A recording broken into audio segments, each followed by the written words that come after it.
Miren, ahora voy a cambiar de tema, porque el otro día yo pensé de alguna manera, no que era para nada, que era un chiste, pero bueno, tal vez un globo de ensayos, no lo sé. Pero Federico González, que suele charlar con nosotros, que siempre tiene miradas muy interesantes, ha resuelto, tengo entendido, proponerse como candidato a presidente 2027. Hola Federico, ¿cómo estás? Buenos días. Buen día, María Herminia, ¿cómo te va? ¿Cómo andás? Bien, un placer en saludarte y además felicito la iniciativa. Bueno, te agradezco mucho y bueno, también es un gusto poder conversar con vos. Contame cómo fue, cómo te decidiste y fundamentalmente cuánto de tu experiencia de marcar cosas, de mirar cosas, te sirven para esto que sería, intentar que la gente conozca tu pensamiento y en lo posible llegar a la Casa Rosada. Bien, mira, a veces estas decisiones se vienen gestando desde hace tiempo, quizá de manera inadvertida, semiconsciente, por ahí alguna vez se te ocurrió. Ahora, esa, la de ser candidato a presidente, yo te diría que fue como...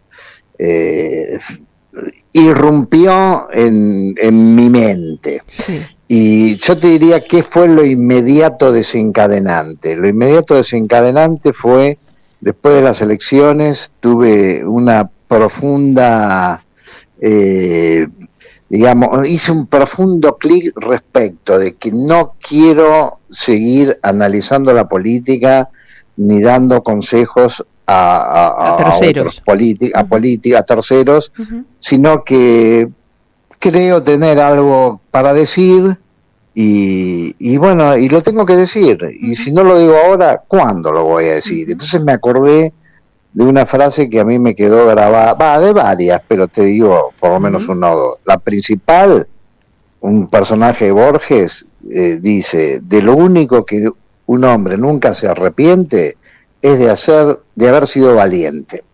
Y otra, que es de un director, yo fui becario del CONICET, un hombre muy sabio. Un día, yo tenía que hacer un informe, pero tenía dudas de los interlocutores, qué piensa este, qué piensa el otro. Tenía tantos interlocutores imaginarios que me trababa. Entonces mi director me escuchó con atención y me dice, mire Federico, yo le voy a dar un consejo. ¿Sabe una cosa? Si usted tiene algo que decir, va y lo dice y listo. Y bueno, y ahí hice clic y digo, sí, ¿por qué no? Lo voy a hacer, creo tener ideas, tengo ganas, es el momento, creo que es un buen momento, donde hay orfandad de ideas para mí, y bueno, y acá estamos. Esa fue más o menos la génesis. Esclarecida la génesis, ¿Cómo pensás avanzar con tus ideas? Si has conversado si tenés una estructura o no. Hemos visto que Milei no necesitó de una estructura política para llegar a ser presidente, ¿no?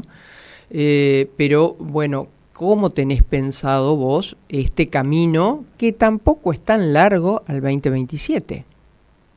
Sí, está bien, está muy bien, sobre todo lo último, ¿viste? A veces decimos, falta mucho, no falta tanto para semejante, digamos, proyecto. Mira, paso a paso, como decía un director técnico, Mostaza Merlo, yo en este momento te diría que estoy como Forrest Gump, que un día empezó a correr y estaba solo, al otro día... se sumó alguien. Sí. Yo estoy en ese segundo día. Y hasta tiró las muletas. Claro, mira, yo recién hice la difusión dentro de mis redes de contactos más importantes, la hice ayer, antes de ayer. Sí, bueno, y tuve algunas adhesiones de gente que quiere colaborar. acompañar, por supuesto de todo, el amigo que te va a decir, sí, te voto, contá conmigo. Pero bueno, ahí hay algunos que yo diría pueden ser actores importantes para la arquitectura del proyecto. Bien. Así que estoy ahí. Son caminos, perdón, ¿no? Entiendo, sí. Federico, que son caminos paralelos. Por un lado, todo el andamiaje de una estructura, como guste o como se arme, y por el otro lado, la palabra, el decir, el proyecto, que hay una orfandad, es decir, hay un mileísmo y hay, yo entiendo, un antimileísmo, pero sin una cara visible y aún mucho más, sin un proyecto visible. Yo escuchaba o leía a alguien que respeto mucho, que es el Topo Rodríguez, ayer, diciendo que en este momento es oposición, que no hay que pedirle, en el caso de él, al peronismo, que marque un proyecto. Yo, con toda humildad, disiento. Todos los que no están de acuerdo con el accionar político del presidente deben marcar un proyecto. Nosotros haríamos tal y tal cosa. Eso es el ABC. Si no, la gente va a seguir mirando a la distancia y de última se queda con, tal vez, y corre por mi cuenta, lo malo pero conocido.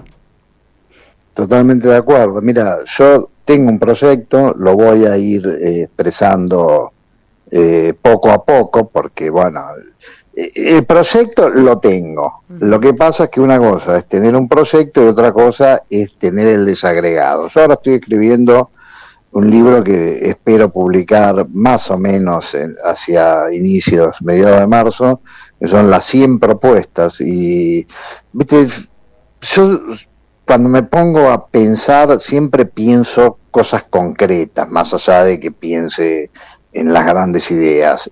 Cosas concretas, pero una propuesta es que tiene un qué, un cómo, un para qué, un cuándo, un con y un con qué. Bueno, ya tengo 32 de 100. Después te puedo comentar algunas, sí, y esas son las centrales, ¿no?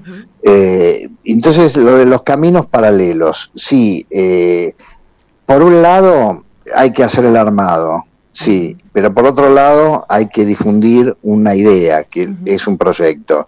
Yo estoy en eso, y mira, esto es muy simple, en la medida en que yo pueda transmitir y que eso sea interesante, y bueno, se van a acercar los que se tengan que acercar, los que entiendan que es importante el camino que yo puedo trazar. Yo creo que sí hay que hacer oposición, yo creo que hay que tener una palabra acá. Y yo además soy bastante antigrieta. Yo creo que uno de los grandes males del país, tomando al filósofo Hegel con su famosa dialéctica, tesis, antítesis y síntesis, acá vamos de la tesis a la antítesis y después volvemos a la tesis y a la antítesis. Nunca hay síntesis. Yo creo que necesitamos un pensamiento de síntesis. Un pensamiento de síntesis no quiere decir híbrido ni tibio. Yo creo que soy una persona intensa y voy a defender este proyecto con la convicción con la que hay que defenderlo.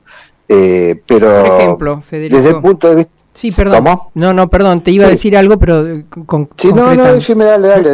Yo te decía, todo lo que... claramente el gobierno de Milei no le interesa la política industrial, no la fomenta, no le interesa, salvo que Milei crea que su política industrial es lograr una reforma laboral, una reforma tributaria y previsional. Paolo Roca se lo pidió el otro día. Estamos con el sector, salvo yo digo la economía de la montaña, el resto la está pasando mal y por ende tenemos desocupación, tenemos una baja calidad de vida para muchos sectores y hay especialmente trabajadores en blanco que están debajo de la línea de pobreza. Y como cierre de este pequeño análisis y pregunta, el secretario coordinador de las políticas del gobierno, Lavinia, me parece algo por el estilo, dijo que la mejor política en su sector es no tenerla. ¿Qué le contestás a esto? ¿Qué propones a esto? Bueno, Mira, pienso que es un error, yo no estoy de acuerdo. La política de Milei yo te la calificaría de esta manera. Es un economicismo providencial, nunca la expresé, providencialista, de la providencia, porque mira, hasta te lo digo con metáfora bíblica: buscad el reino de los cielos y todo lo demás se os dará por añadidura. Y la política de Milei es seguimos el equilibrio fiscal, que generemos estabilidad y seguridad jurídica, y todo se vendrá por añadidura. Van a venir los grandes capitales y eso, y al final es la teoría del derrame eso, y después va a derramar. No, yo no estoy de acuerdo. No porque eso esté mal, que bueno, pues hay que revisar el cómo, la letra chica, si es beneficioso o no, pero no me meto en ese tema ahora. Pero es insuficiente. La otra parte que hay que hacer, y eso sí, el núcleo, uno de los núcleos de mi propuesta, es lo que yo llamo la estrategia de abajo arriba. Eso es de arriba abajo, top down. Hay que hacer bottom up, de abajo arriba. Y ahí está el tema de la revolución educativa, de la que vos hablaste en una nota muy interesante que publicaste hace unos días.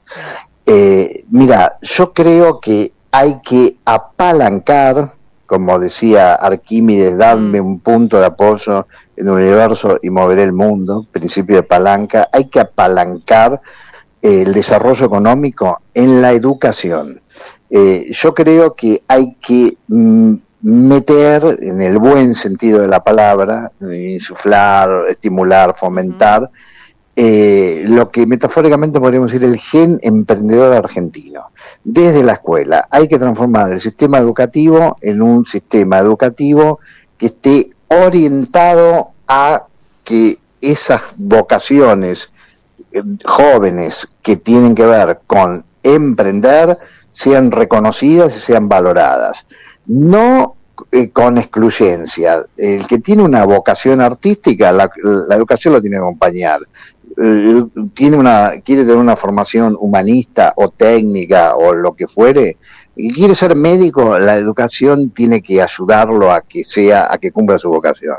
Ahora, el que quiere ser emprendedor también, y eso no está hoy seteado en el sistema educativo. Entonces, para sintetizarla, tenemos que transformar el sistema educativo y el sistema científico-tecnológico en usinas de ideas, inventos, innovaciones, proyectos y emprendimientos.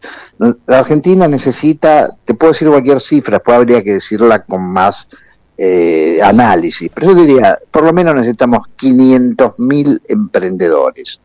¿Y de dónde van a salir? ¿Los va a traer el RIGI? No, del único lugar que van a salir es del semillero que tenemos, que son los millones de alumnos que están en este momento en la educación formal. Y además, yo creo, y ahí lo voy a citar a Perón, yo no soy peronista, pero sé reconocer lo que a mí me parece que es valioso, del peronismo, del liberalismo, del radicalismo, de quien fuere. En el 73, uno de los eslogans de Perón era que todo argentino debe producir por lo menos lo que consume. Sí. Y yo le agregaría, y si produce excedente, debe saber venderlo. Y el mercado es el mundo, además del mercado interno. Entonces yo creo que hay que preparar esas mentes que tienen esa vocación emprendedora, pero no está validada por el sistema, y tenemos que crear un ejército de jóvenes emprendedores. ¿Y necesitamos dólares? Bueno, si esos chicos que hoy están en la escuela son mañana exportadores, algunos será un unicornio, y los dólares van a llegar. Mientras llegan los del RIG y los del primer método, bueno, también tenemos lo del segundo. Esa es mi propuesta, es una propuesta de movilizar todo el talento argentino. Acá no hay que vender la Argentina ni sus recursos, lo que hay que vender son los productos de nuestra inteligencia y de nuestro talento. Es decir, la universidad, la educación volvería a tener ese rol protagónico que inclusive en el presupuesto acaba de perder, porque de un 6% el presupuesto actual de Milei le destinaría un 0.7%. Y bueno, eso hay que revertirlo, y además, mira, yo soy crítico de Milei de muchos rubros, ¿no? Uno de los rubros es, ¿viste ese refrán que el que tiene solo un martillo como instrumento va a tratar a todo como si fuera un clavo? Bueno, Milei cuando se jacta de su motosierra, es, si vos lo único que tenés es la motosierra y lo que querés es cortar, recortar y bueno, a ver, si vemos la metáfora real, sacar la maleza, sacar lo que no sirve, ¿está mal? No, está bien, hay que ver después si no es salvaje, claro. No, ¿viste? Porque que te hagan una quimio y te terminen matando, sí, te mató el cáncer, pero te mató a vos, eso tampoco está bien. Bueno, pero además de la motosierra, tenés que tener la semillita, tenés que tener el abono para que la tierra sea más fértil, tenés que tener la regadera del Principito que regaba a la rosa, que también es un acto de amor. Sí. Tenés que tener la cosechadora, y Milei no tiene nada de eso. Entonces me parece que no está en su ideario, yo hasta diría, ni lo juzgo moralmente, es que no la tiene, claro. Y bueno, es necesario tenerla, porque si no, no crecemos. Respecto, disculpame, no te respondí lo de lo que dijo el tema de la industria. Sí. La industria es fundamental, no podemos darnos el lujo de pensar que bueno, esto va a florecer solo. No, hay que ser inteligente en todo lo que uno haga. Y para lo de la motosierra, ¿yo sabes también dónde la aplicaría? Porque no, tampoco es que me niego a la motosierra cuando es necesaria. Hay una burocracia educativa que se lleva una parte importante del presupuesto. Eso hay que meterlo en las aulas. Hay que hacer transferencia de recursos. Lo que se llevan en los grandes planificadores, nunca se les cae una idea. Y te puedo insertar una pequeña pensamiento que seguramente lo tendrás. Las mejores escuelas en todo sentido, desde lo edilicio con los mejores maestros, tienen que estar en los sectores más vulnerables. Pero totalmente de acuerdo. Mira, yo no sé si has conocido, porque no fue muy conocido, una experiencia muy interesante que se hizo en Medellín. Medellín era la ciudad con índices de violencia más altos de Latinoamérica.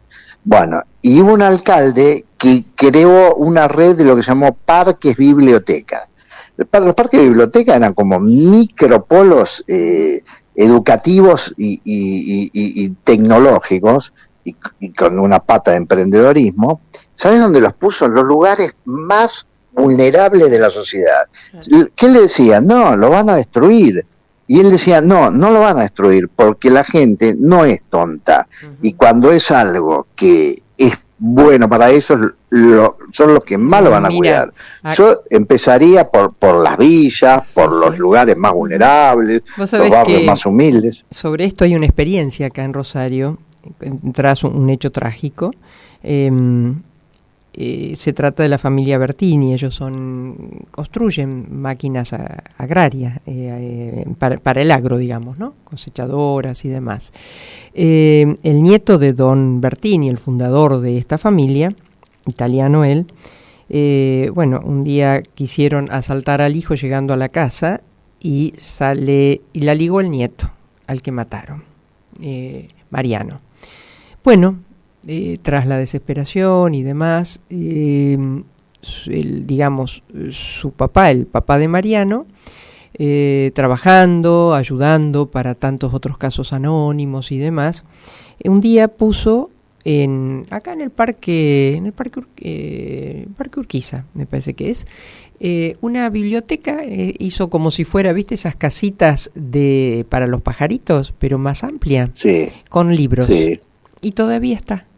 Esto hace mucho y todavía está. Nadie se la robó ni la destruyó. Y eso va en ese sentido. Totalmente, eso es una anécdota maravillosa, porque cuando vos llevas la cultura, eso lo que genera es más cultura. Acá necesitamos llevar la cultura y con las tecnologías modernas, jornadas al nuevo tiempo. Y te hago la pregunta difícil, porque diría presidente o la gente que piensa como el presidente, un chanta de la palabra, ¿qué va a hacer con la economía? ¿De dónde va a sacar los recursos? ¿Qué va a hacer con la inflación? ¿Qué va a hacer con el déficit fiscal o el equilibrio fiscal? ¿Y vos qué le contestarías? Mira, yo dirijo una maestría en psicología organizacional y uno de nuestros, ahí, viste, te digo algunas figuritas, es el reclutamiento de personal, el desarrollo de carreras, el trabajo en equipo, bueno, es el management. Acá a la presidencia hay que ponerle un poco de management. Traducido a lo concreto, es que te tenés que rodear de los mejores, tenés que apostar a las máximas inteligencias y lo que no sabés, tenés que saber convocarlo y gestionarlo. Por supuesto, yo no es que no tengo ninguna idea de cómo resolver los temas de economía, porque tengo bastante, te diría. Pero bueno, pero reconozco que necesitas tener un equipo sólido. Y además, ¿sabes qué? Yo estoy trabajando ahora en eso. Hay una palabra que es medio de marketing y de management, que se llama benchmarking. El benchmarking es el arte de la copia creativa. Es decir, lo que funcionó en otros países, por ponerlo a funcionar acá. Bueno, yo estoy haciendo benchmarking de muchos temas, de cómo se redujo la pobreza en otros países, cómo se solucionaron ciclos inflacionarios que parecían no tener fin, cómo vincular la educación con el aparato productivo. Bueno, tengo varios. Y además, yo te he comentado, soy un entusiasta de la inteligencia artificial bien utilizada. Me estoy armando un sistema muy interesante, que después ya te contaré detalles, de benchmarking aplicado a. Entonces, yo lo que quiero es juntar, y con esto coinciden en eso, la inteligencia natural con la inteligencia artificial. Tenemos que encontrar la mejor arquitectura de solución para los viejos problemas que por H por B no podemos resolver. La inflación es uno de esos. Y además te digo algo respecto de la inflación. Yo no sé por qué extraño, el aspecto de la mente que a veces nos sensibilizamos a las cosas. ¿Por qué dicen que no hay inflación?